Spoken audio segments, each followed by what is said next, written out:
네, 안녕하세요. 저 소개를 너무 잘해주셔서 감사드리고요. 예, 제가 인연이 있는 모양입니다. 제가 그 집안 어른들께서 그 큰 고모님이 계셨는데 조계사에 계속 다니셨고요. 그리고 저희 어머니께서도 물론 서울은 아니지만 계속 이제 절에 계속 다니시는 분이시라 저도 좀 영향을 받긴 받았는데 서울에 있으면서 조계사를 꼭 한번 들러야지 했었는데 한 번도 기회가 없었는데 이런 좋은 기회가 있어서 또 여러분들 다 모시게 됐고 그리고 또 저도 여기 방문을 하게 됐고 그리고 또 좋은 그 내용이 되었으면 좋겠습니다. 도움이 꼭 되는 그런 내용들로 제가 많은 말씀을 좀 전해드리고자 합니다. 뭐 제 이름은 이희종이고요. 예, 남자 이름 같습니다만 보시다시피 여자고요. 그리고 지금 성보고등학교 영어 교사고 그리고 EBS 수능 그 강의 외국어 영역 영어를 담당하고 있습니다. 아무래도 지금 학생분들보다는 어머니들께서 주로 다 와 계신 것 같아요. 그래서 좀 수능이라는 것에 대해서 어떤 부분에 대해서 좀 알고 계셔야지 그리고 그 자녀분들과 그 수험생들과 또 얘기를 좀 나누실 수 있을 것 같고 그래서 제일 뭐 중요하다고 하는 아마 자료집들을 다들 받으셨나요? 네, 자료집들을 우선 펼쳐주시면은 그 내용과 좀 연관을 지어서 훨씬 더 이해가 쉽게끔 제가 말씀을 좀 드리도록 하겠습니다. 네, 제가 이 마이크는 아니고 이 마이크가 지금 들리시나요? 아, 네.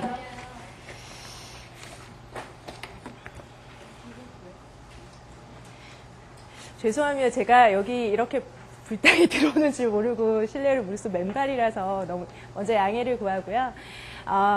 지금 제가 여기다가 외국어 영역 영어긴 하지만 숫자들을 지금 막 적기 시작할 겁니다. 그냥 다른 어떤 숫자인가 한번 생각도 좀 해보시고요. 지금 먼저 지금까지 고3 수험생들 그리고 또 지금 재학생이 아니더라도 졸업생 분들을 자제분으로 뭐 데리고 계신 분들도 이 날짜들 어디서 들어본 것 같은데 이런 생각이 드시는지 숫자를 한번 보시길 바랍니다.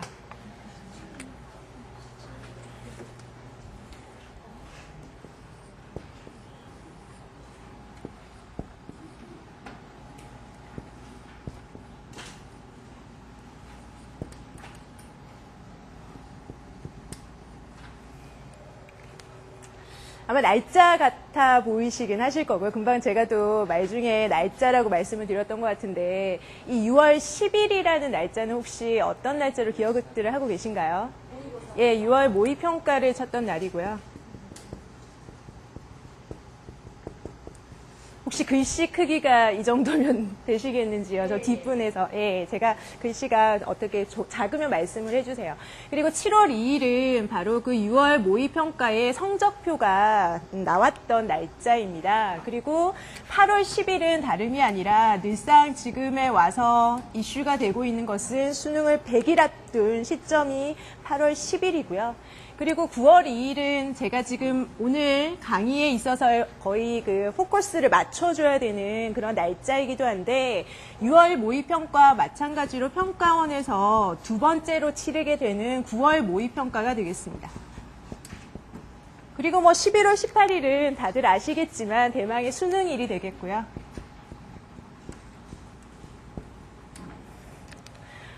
제가 마치 암호처럼 날짜를 적은 것은 실은 지금 뭐 작년 11월 대수능이 끝난 이후부터는 고등학교 3학년 재학생들에게 있어서는 작년 2학년이었겠지만 너희들은 고3이다라는 얘기를 시작을 했을 거고요. 그리고 고등학교 3학년이 이제 딱 되었을 시점으로 보자면 올해 3월부터가 진짜 수험생들에게 있어서 고3 수험 생활이 시작된다라고 할 수 있는 그런 시점이긴 한데 그런 1년이라는 시간을 두고 봤을 때 지금 어느 정도가 흘러왔는지 그리고 지금 어느 정도까지 와 있어야 되는지 그리고 앞으로는 어떻게 진행이 되어 가야 되는지를 한번 한눈에 보기 쉬우시라고 제가 이렇게 한번 암호 같지만 날짜를 한번 적어봤는데요. 지금 오늘 날짜가 7월 25일이니까요. 아마 요 정도 될 겁니다. 그죠? 7월 25일이고 그리고 D-Day로 따지자면 오늘 제 휴대폰에도 지금 11월 18일자 D-Day가 지금 계속 찍혀져 있는데요. 저도 고3을 담당하고 있어서 116일이라고 합니다. 오늘 날짜로 116일이 남았는데요. 자제분들 그 재학생들 중에는 저도 현직에 있는 교사라서 방학이 시작된 지는 지금 한 일주일 정도가 지나셨을 겁니다. 아마 조금 앞뒤 플러스 마이너스 한 3일 정도는 차이는 있겠지만, 근데 과연 지금 3학년 학생들, 그리고 뭐 재학생이 아니라 하더라도 졸업생들, 지금 재수를 하고 있는 졸업생들도 과연 이게 방학이라는 요 시점에서 도대체 내가 지금까지 잘해왔는지, 그리고 6월 모의평가를 끝내놓고 나서는 과연 그 성적표를 받아들고 7월 2일날 그 성적표를 받아들고 내가 뭘 해야 될까? 그리고 EBS 연계라는 게 정말 대대적으로 지금 이슈가 되고 있는데 그걸 그러면 다 해야 되나? 이런 약간은 갈팡질팡하고 있는 그런 시기가 아닌가 싶어요. 그리고 방학을 분명히 시작해서 일주일 정도가 지났음에도 불구하고 저희 학교 학생들도 지금 고3들은 거의 매일 학교를 나가서 보충 수업에다가 자율학습을 하고 있는데 과연 학생들이 재학생인 경우에는 그렇게 나가서 학교에서 수업을 받고 그리고 자율학습을 하고 있다는 그 자체로서 스스로 지금 뭔가를 채워나가고 있는 기분이 들까? 그리고 분명히 그런 기분이 들면서 공부를 해줘야 되는데 그래도 갈 길을 잡지 못하고 갈팡질팡하고 있는 수험생들이 어마어마할 거라는 생각이 들어요. 그래서 어머니들께서도 오늘 지금 제가 뭐 부족하지만 1시간 정도 시간을 들여서 말씀드리는 요 내용을 가지고서 조금은 갈피를 못 잡고 있는 그런 자제분들에게 방향 설정과 함께 그리고 또 서포트를 좀 옆에서 해주셔야 되지 않을까 이런 바람으로 제가 몇 가지 이제 쭉 한번 말씀을 드리겠습니다. 나름은 이제 조금 조직적으로 한다고 제가 우선은 날짜도 이렇게 적어봤는데 그 순서대로 한 번씩 이해를 해보시려고 같이 함께 해주시면 좋겠고요. 그리고 그 입시 자료집에 보시면은 제가 아마 몇 페이지에서는 이걸 좀 참고해 주십시오라고 말씀드릴 때 같이 꼭 참고를 하셨으면 좋겠습니다. 물론 지금은 아니더라도 나중에 돌아가셔서는 처음부터 끝까지 정독하시는 것도 아마 아주 도움이 되실 테니까 자료집도 꼭 참고를 하시고요.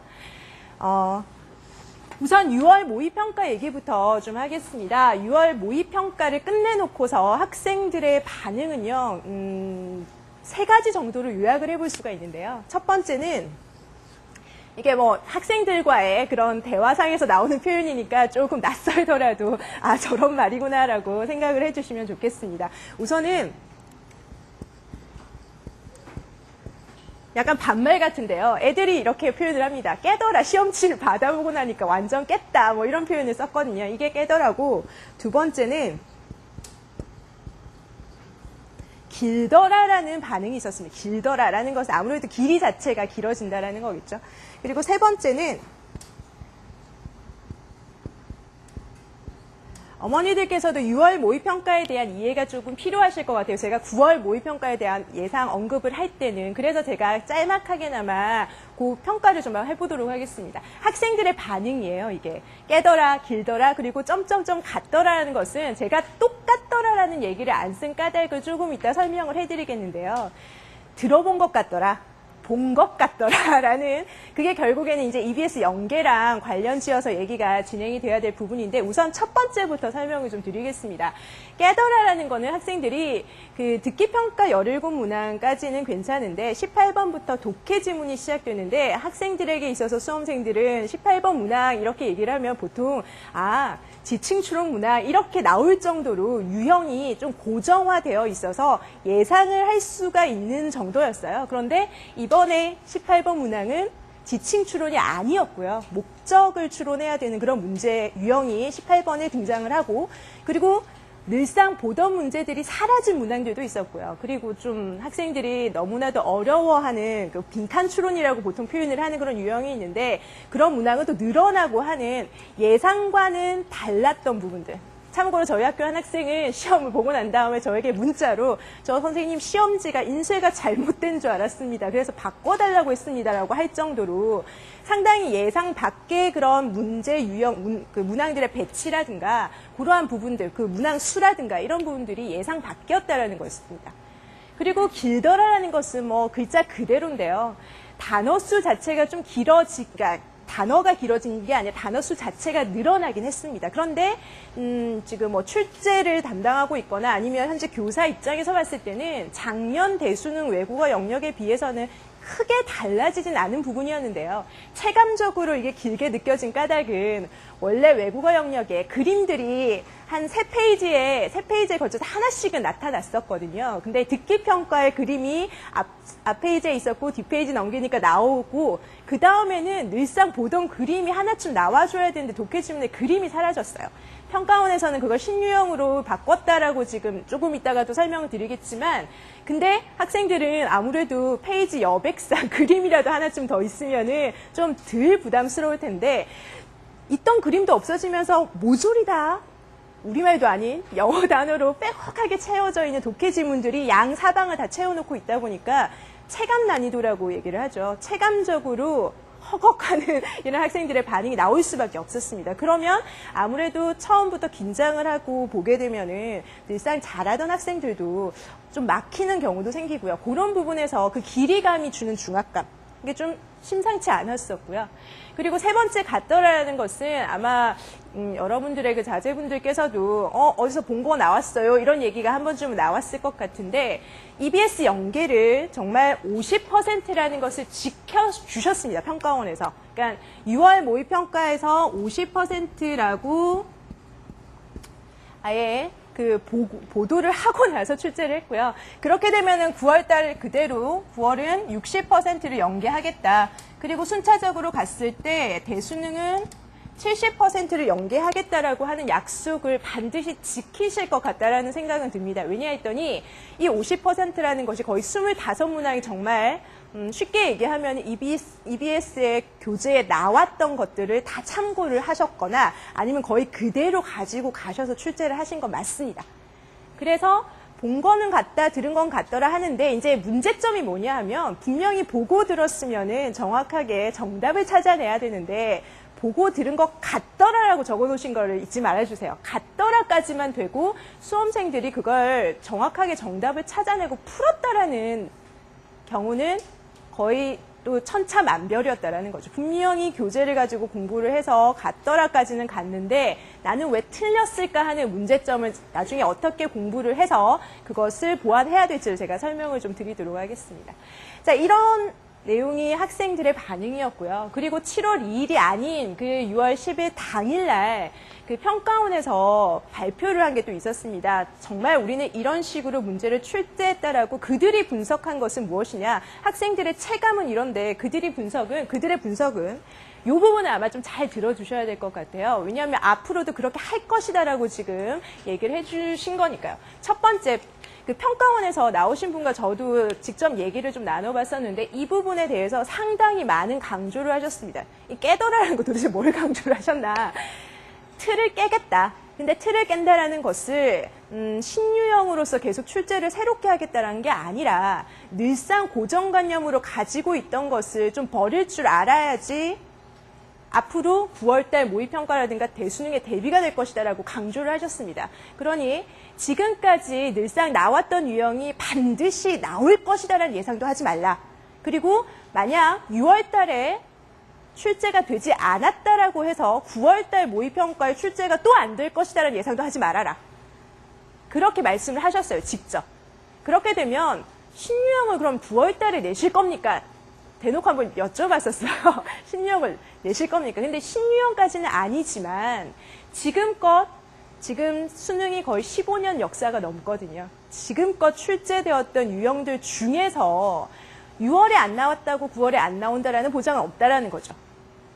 그러니 지금까지 역사상 통틀어 유형들에 대한 대비는 다 해둬야 될 것이다라는 게 우선 예상할 수 있는 그런 부분이고요.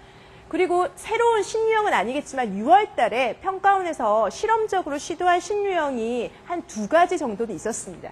그 부분에 대해서는 아무래도 좀 더 발전을 시켜서 9월 달에 안착을 시키지 않을까 하는 그런 예상이 충분히 된다는 거죠.